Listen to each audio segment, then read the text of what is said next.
Bismillahirrahmanirrahim. Assalamualaikum warahmatullahi wabarakatuh. Perkenalkan, nama saya Ferianto. Yang saya hormati Ibu Desi Oktaviani selaku dosen pengampu mata kuliah Manajemen Logistik. Di sini saya ingin menjelaskan tentang dasar-dasar manajemen logistik untuk memenuhi tugas UAS. Pembahasan yang pertama tentang pentingnya peran logistik bisnis. Apa itu logistik bisnis? Logistik bisnis merupakan bidang kajian manajemen terpadu yang relatif baru bila dibandingkan dengan keuangan, pemasaran, dan produksi. Kemudian, lingkup logistik. Secara praktis, logistik adalah merupakan kumpulan kegiatan fungsional yang berulang-ulang melalui saluran aliran material yang dikonversi menjadi produk dan dikirim hingga ke para pelanggan. Kemudian logistik bisnis dalam perusahaan. Secara tradisional, semua perusahaan dapat dipastikan memiliki fungsi produksi dan pemasaran. Dalam arti sederhana, pemasaran adalah semua aktivitas dalam upaya menjual sesuatu, sedangkan produksi adalah aktivitas dalam rangka menghasilkan suatu produk. Selanjutnya, pembahasan yang kedua tentang customer service dalam logistik.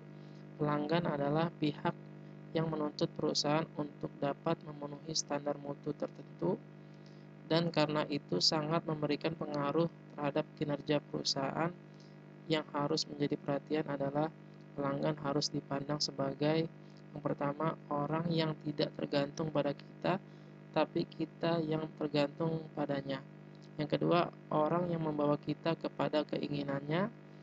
Yang ketiga, tidak ada seorang pengusaha pun yang menang berargumentasi dengan mereka atau pelanggan. Yang keempat, orang yang teramat penting dan harus dipuaskan. Jika kita simak pengertian pelanggan di atas, betapa strategisnya peran pelanggan di mata pengusaha, sebab tanpa pelanggan perusahaan tidak memiliki arti apa-apa. Maka dari itu perusahaan harus menetapkan standar pelayanan minimum, dan jika sudah ditetapkan maka service level jangan sampai menurun, karena jika terjadi penurunan akan direspon dengan penurunan jumlah pembeli yang jauh lebih besar. Dan jika perusahaan menginginkan agar para pelanggan loyal, maka pelanggan harus dipuaskan terlebih dahulu, dan customer service yang optimum akan berakibat volume penjualan tinggi. Maka keberlangsungan perusahaan akan dapat terjamin.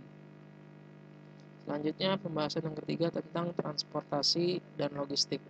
Sistem transportasi adalah bagian integral dari kehidupan manusia, meskipun kebanyakan orang tidak menyadari betapa pentingnya transportasi itu, akan tetapi terasa menyakitkan jika eksistensi transportasi tersebut terdapat penurunan fungsi.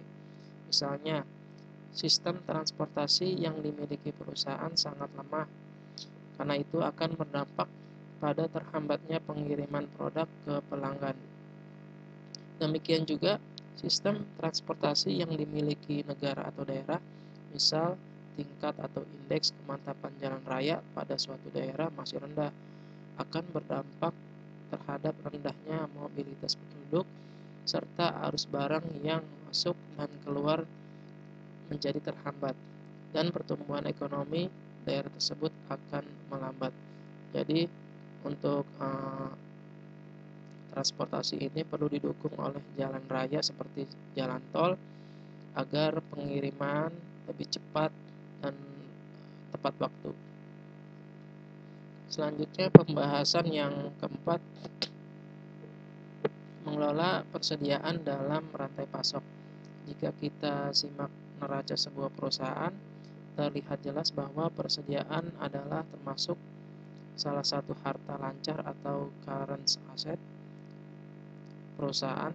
Namun, keberadaannya merupakan keterpaksaan karena adanya ketidakpastian pasok dan ketidakpastian permintaan. Jika jumlah dan saat permintaan bersifat pasti serta didukung oleh pelayanan pemasok, dengan jumlah dan saat kedatangan yang pasti, maka kita tidak lagi memerlukan persediaan, karena saat kita perlu barang tersebut pasti tersedia. Persediaan diperlukan karena adanya ketidakcocokan jumlah atau waktu antara pasokan dengan permintaan. Ketidakcocokan ini sudah biasa terjadi di industri manufaktur, jasa grosir, distributor, dan toko-toko eceran, di mana persediaan digunakan sebagai upaya antisipasi untuk jasa yang akan datang. Peran penting persediaan dalam rantai pasok adalah: yang pertama, mampu meningkatkan jumlah permintaan yang bisa dipenuhi melalui produk yang tersedia pada saat pelanggan memerlukan. Kedua, mengurangi ongkos dan mengelola skala ekonomis yang diperlukan selama produksi dan distribusi. Selanjutnya, pembahasan yang kelima tentang pemrosesan pesanan. Waktu yang diperlukan untuk melengkapi kegiatan siklus pemesanan adalah merupakan jantung dari customer service yang dibuktikan dengan kecepatan dan akurasi pelayanan. Adapun aktivitas yang meliputi: yang pertama, persiapan pesanan; kedua, pengiriman pesanan; ketiga, memasukkan pesanan; yang keempat, pemenuhan pesanan. Ini diperkirakan sekitar 50 sampai dengan 70% dari waktu siklus pesanan yang berlaku di beberapa industri. Selanjutnya, pembahasan yang keenam tentang operasi pergudangan. Yang pertama, pentingnya pergudangan. Secara tradisional, pergudangan telah digunakan sebagai sarana untuk menyimpan barang selama dalam tahapan logistik. Terdapat dua tipe dasar persediaan yang mengalami penyimpanan, yaitu bahan baku, komponen, suku cadang, dan barang jadi. Yang kedua, kegunaan pergudangan. Pergudangan biasa digunakan untuk sistem pasokan dan distribusi fisik, antara lain untuk mendukung kegiatan manufaktur, menyatukan produk dari beberapa fasilitas produksi yang dikirim ke pelanggan tunggal, untuk memecah pengiriman yang besar menjadi pengiriman yang lebih kecil-kecil dalam upaya memuaskan para pelanggan, dan mengkonsolidasi jumlah pengiriman yang kecil-kecil untuk pengiriman pada volume yang lebih besar. Selanjutnya, pembahasan yang ketujuh tentang pembelian dalam perusahaan atau purchasing. Pembelian atau purchasing adalah kegiatan esensi dalam berbagai bentuk organisasi manufaktur, non-manufaktur, dan berorientasi laba, nirlaba, maupun sektor pemerintahan. Tanggung jawabnya adalah bagaimana memperoleh barang dan jasa dalam jumlah yang diperlukan pada saat yang tepat, dengan mutu sesuai persyaratan, dan dengan total ongkos minimum. Pembelian adalah subfungsi dalam manajemen material yang memiliki hubungan penting dengan kelompok fungsional yang lain. Harus adanya kerjasama yang erat dengan fungsi manajemen material lainnya untuk mencapai tujuan bersama. Kemudian, pembahasan yang ke-8 tentang logistik dan pemasaran. Logistik memiliki banyak sebutan yang berusaha untuk melengkapinya. Antara lain ada logistik bisnis, manajemen saluran, distribusi, logistik industrial, manajemen logistik, manajemen material, distribusi fisik, sistem respon cepat, manajemen rantai pasokan, manajemen pasokan, dan banyak lagi istilah yang memiliki kesamaan serta istilah yang mencoba untuk melengkapinya, dan tergantung dari motif apa yang dimiliki oleh pihak yang berkepentingan. Fungsi pemasaran adalah bertanggung jawab memonitor permintaan pelanggan sekarang dan yang akan datang, dan memproyeksikan kebutuhan produk di masa mendatang. Sedangkan manajemen material membantu untuk mengembangkan customer service yang baik. Kerjasama yang erat antara kedua fungsi tersebut bisa mempengaruhi positif terhadap ketersediaan dan utilisasi sumber daya vital, yaitu dana, tenaga kerja, material, dan fasilitas. Selanjutnya pembahasan yang ke-9 tentang sistem informasi dalam logistik. Salah satu manfaat utama dari sistem logistik atau yang disebut SIL dalam supply chain Anda adalah pengurangan biaya yang signifikan. Dengan teknologi ini, Anda dapat mengidentifikasi dan mengatasi pemborosan serta efisiensi dalam proses logistik Anda. Sistem informasi logistik memungkinkan pemantauan real-time terhadap stok, membantu menghindari kekurangan atau kelebihan inventaris yang dapat merugikan bisnis. Selanjutnya, sistem informasi logistik membawa transparansi dan visibilitas ke dalam rantai pasokan. Selanjutnya yang ke-10, pembahasan yang ke-10 tentang kinerja logistik cermin kemakmuran bangsa. Mengukur kinerja logistik suatu negara adalah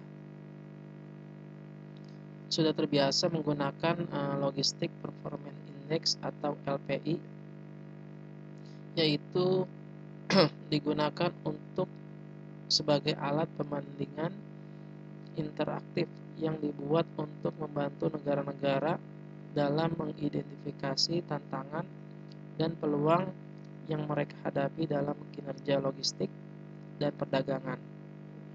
Agar berfungsi untuk memberi arahan dalam upaya meningkatkan kinerja logistik negaranya, melalui LPI ini dapat diketahui negara mana yang memiliki kinerja logistik yang baik dan mengetahui pula dimensi apa yang harus ditingkatkan agar kinerja logistik menjadi lebih baik.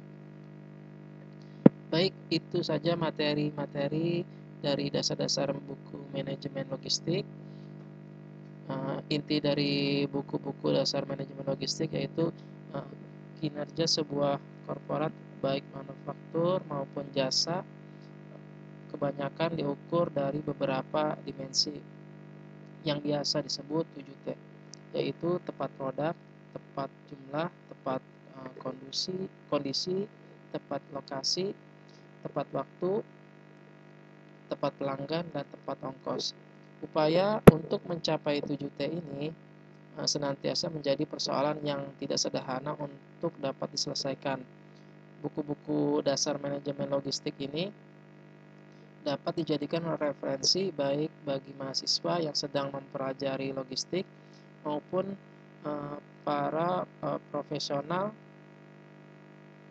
di bidang logistik, karena buku ini mengupas tuntas tentang aktivitas kunci logistik yang dimulai dari peran logistik, customer service logistik, persediaan, transportasi, dan pemrosesan pesanan. Selain dari hal tersebut, mengurangi juga tentang aktivitas pendukung logistik terdiri dari perdagangan, pembelian atau purchasing, sistem informasi logistik, sehingga diharapkan persoalan-persoalan logistik yang dapat dipahami secara utuh. Buku ini juga mengemukakan tentang kinerja logistik Indonesia terkini yang dihubungkan dengan berbagai indikator ekonomi lainnya yang dialami di Indonesia, dengan harapan para ilmuwan atau profesional mampu meningkatkan kompetensi sumber daya manusia di bidang logistik sehingga kinerja logistik di Indonesia menjadi semakin lebih baik. Mungkin itu saja yang bisa saya sampaikan, kurang lebihnya mohon maaf. Assalamualaikum warahmatullahi wabarakatuh.